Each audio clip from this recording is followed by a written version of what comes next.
So when I was little, YouTube was like this other world to me. Getting to explore videos created by other people on the internet was like mind-blowing to kid me. Like, you're telling me I can create my own videos on here? That sounded so cool. I watched so many creators back then. Heck, there are still creators I watched when I was a kid that I still watch to this day. But there was one type of video I watched the most when I was a kid. Countdowns. I always loved the idea of people making lists and top 10 videos. It was really fun, and a lot of these types of videos got me to learning about so many franchises.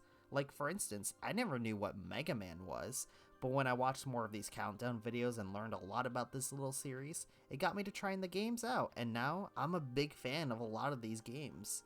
However, there was one thing I learned from one of these countdowns that I will never forget. See, it was a countdown about scariest moments in non-horror games. While I couldn't really find where the video was, I recall a lot about it. You know, it had stuff you'd expect to see on the list, like the eel from Mario 64, Lavender Town from Pokemon Gen 1, practically everything from Majora's Mask, but none of that scared me more than this thing. Whoa! What the? Is that rock? I'm not kidding. When I saw this thing, I was terrified of it. No other moment in any game came close to scaring me like that. This was the first time I ever heard anything about this Spider-Man game, and wow, what a first impression that left me. Recently, this little moment came back into my head, and you know what? I want to talk about it. I want to go into why this thing scared me so much as a kid, and how it also shaped my biggest fear in any video game. And while we're at it, I do want to talk about Spider-Man 2000 as a game and see what it's all about. It's definitely going to be a more personal video than some of my other stuff, but I still think it's going to be pretty fun. So let's start off with Spider-Man 2000 as a game, which I never really grew up with. In fact, I didn't really grow up with any Spider-Man game. Like, I've definitely played Marvel games that featured him, but not actual Spider-Man games. The only one I recall playing was Spider-Man 2 on the DS, but that's about it. It wouldn't be until way later when I finally started to play a couple of the games, mostly 2004's Spider-Man 2 and the first Insomniac title. But this game? Nope, never touched it before this video. I've definitely heard about it over the years. It's developed by Neversoft, who helmed the classic Tony Hawk games. This is certainly not an obscure game. It's been talked about quite a bit, but this is going to be coming from a newcomer's perspective, which I find pretty interesting. I don't usually have this approach with the stuff I talk about here. I always find it really fun trying a cult classic game like this for the first time. So the story is a standard Spider-Man story. Doc Ock is seemingly reformed, but then a fake Spider-Man comes in and frames the real Spider-Man, so he's on the run, but it's eventually revealed to be all part of Octavius and Carnage's plan to spread the fog around the city and to control the symbiotes. Along the way, Spider-Man will have to deal with some of his other rogues gallery, and even meet up with a few other Marvel characters. It's a very basic Spider-Man plot, it's nothing crazy, but what I like most about this story is the performances from the cast. For a PS1 era game, the voice acting is really good. Everyone does a really good job here, especially Spider-Man himself. I really dig the voice they gave him here. It's a more down-to-earth type voice for Spider-Man, and I really dig it. Listen, it's true. A Spider-Man made off with Octavius' new invention, but not the Spider-Man, not me. Somebody's framed me. Why? I don't know yet. And if New York's finest catch me, it may be too late. Also, I love Venom in this game. He's so over the top, and I love the voice they gave him. Every time Venom shows up, I'm smiling. He's such a blast to watch. Ooh, we know! Who? The Submariner. Submariner? Get serious, will you? The mighty Thor. Are you out of your mind? Don't answer that. Galactus. Forget it, Eddie. I really like that we get to see the wider Marvel universe in this game. You get to see characters like Daredevil, the Human Torch, Punisher, and Captain America make small cameos throughout the game, and I really dig it.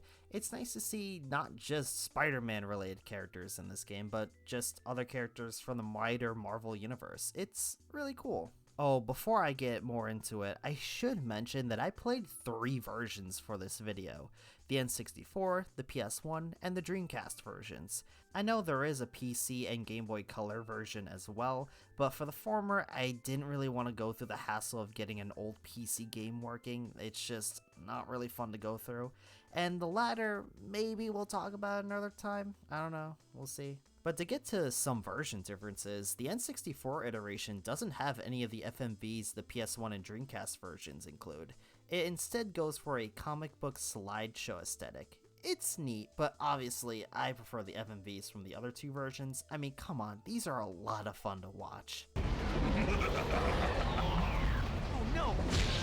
Got to stop falling for us, Parker. So this is the very first 3D Spider-Man game, and I gotta say, Neversoft did a great job translating Spider-Man into 3D. The controls feel pretty good, like they got a good weight to them, and I don't think it feels clunky. It feels really good. I can't really say how previous Spider-Man games were before this game. I have no experience with any of them since they were all way before my time, but I could tell this was the first game that really made you feel like Spider-Man. I like the web slinging a lot. It's very simple, but it feels pretty good. For the first time web slinging in 3D, I think they did a pretty good job with it. There is even this targeting swing system where you can target where you want to swing, which I really like. It makes things a lot easier, especially during the sewers. You can also web zip to the top, which is self-explanatory, and you also get a few web abilities for combat. Now, combat is very simple, you just have a basic punch and kick, but you can also shoot out webs, you could also tie an enemy up, you could use these web gloves that deal more damage, and even this web explosion move. It's not a bad variety, though honestly, I didn't really use the web gloves or the web explosion much. I think the other options are more than enough. I don't really find the enemies very hard to deal with outside of maybe the symbiotes towards the end of the game, but that's only because they take so many hits to take out with your regular moves, unless you're using the flame webs, but even then, those are very few and far between. Oh, that's another thing you could find, web cartridges to fill up your web meter, and even this neat spider armor power-up that gives you an extra health bar. Very cool design too. To get into the actual levels, I think the level design works pretty well. Most of it is just a linear stage, but occasionally you'll have to do some basic exploration, though again, not a ton. I pretty much enjoyed every stage in the game, though if I had to pick a low point, probably goes to the sewers. It's not that it was bad, it just went on for a little too long, especially the train sequence. Again, it's not awful or anything, but it would probably be my least favorite stage, though it was also the stage where the camera gave me the most amount of trouble. If I had to say my biggest criticism of this game, it would definitely be the camera. Outside of recentering it, unfortunately, you can't really control the camera, and there is a lot of times where the camera just doesn't work well during certain segments, and during this stage especially, it was honestly a little nauseating. I understand it was still early 3D, but I wish the game at least had some camera control. I thought the bosses were all pretty good. They provided a decent challenge from time to time. Special highlights go to Monster Rock, which don't worry, we'll get back to him later. And Mysterio, who by the way has such a banger song for his fight. It's so good.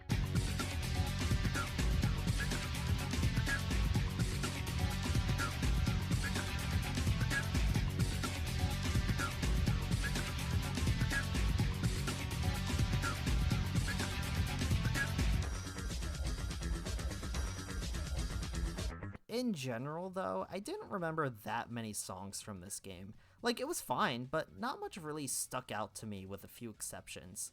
I think the game looks pretty good for the time, though the Dreamcast version actually has more detailed models and environments. They look really good, you can actually see each character's faces, but the other versions still don't look too bad for the time. There is a training mode too, which I didn't really spend much time with. I just didn't find a lot of the challenges very fun. Also a what if mode where you can play the game again, but stuff is slightly altered. You can also have a bunch of comics you can collect, which is very cool. I always love the art of a lot of these Spider-Man comics. These are the only big collectibles in the game. You can unlock a good amount of costumes, some even have benefits like Captain Universe practically being easy mode, which speaking of, this is something I found really interesting about this game. So this game has 4 difficulty modes, ranging from kid mode to hard mode. And the modes aren't just, oh, enemies just do more damage. No, the level design changes drastically depending on which mode you play, especially kid mode. Like for instance, in the sewers, there is a whole segment where you need to swing across pipes to cross over. In kid mode, the game just skips past the entire segment via a cutscene.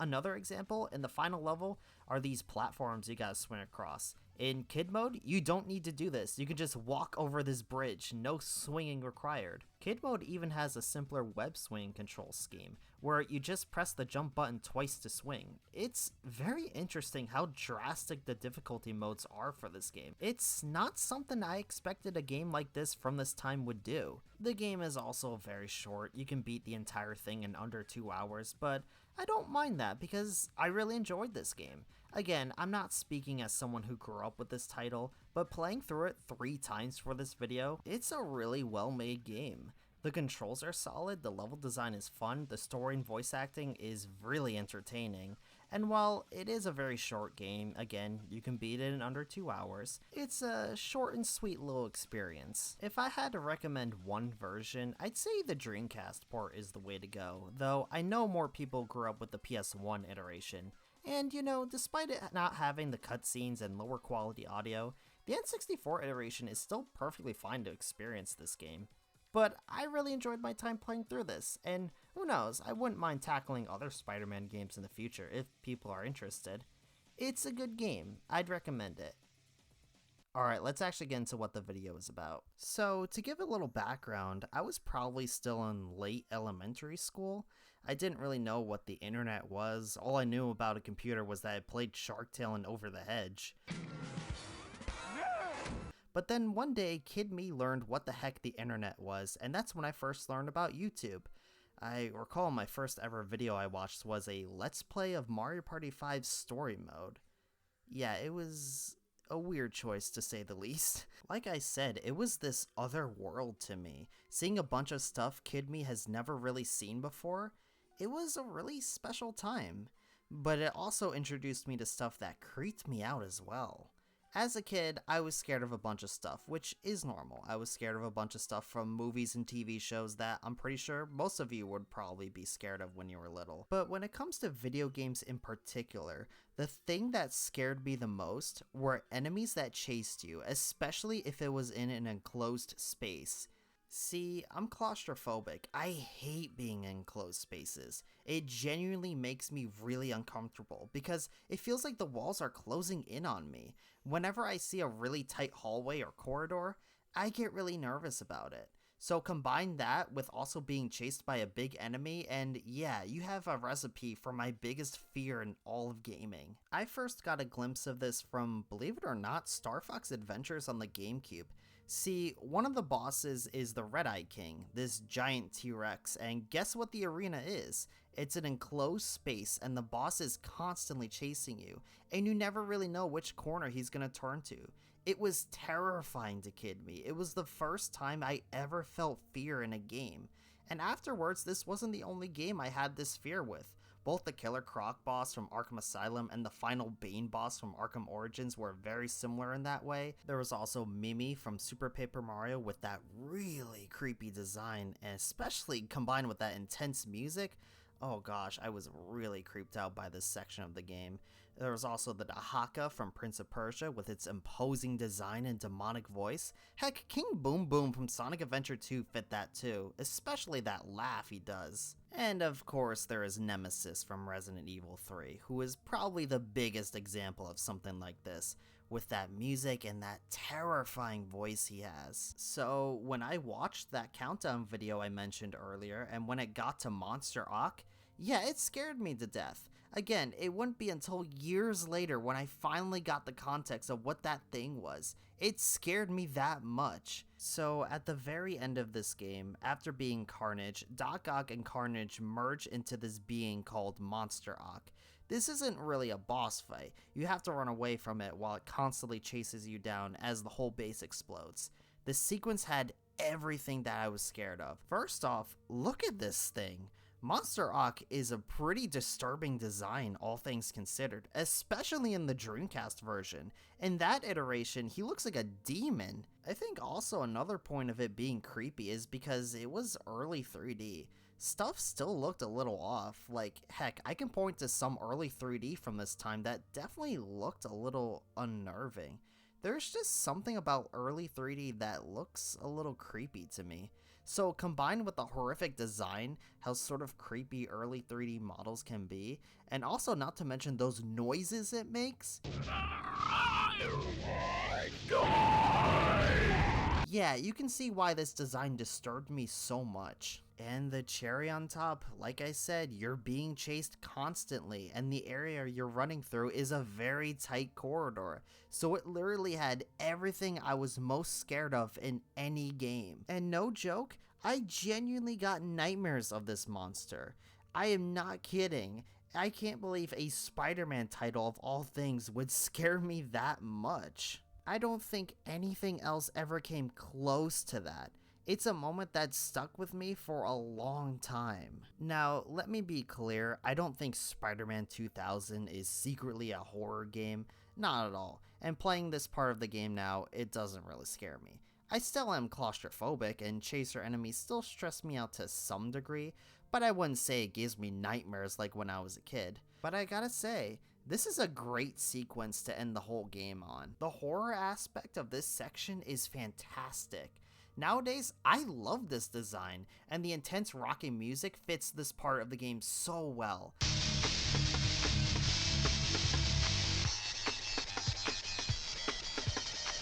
And while I'm not scared of this section like I was when I was a kid, it still does a really good job of getting the player stressed out and invoking the fear that you're being chased by this disturbing abomination. I absolutely love this section. It's a great way to end the game on. When I finally beat it as an adult, it felt really good, and I was really happy to finally conquer my biggest childhood fear from a game. It was one of the most satisfying feelings I've ever had with any game. I always loved whenever I conquered an old fear of mine from when I was a kid.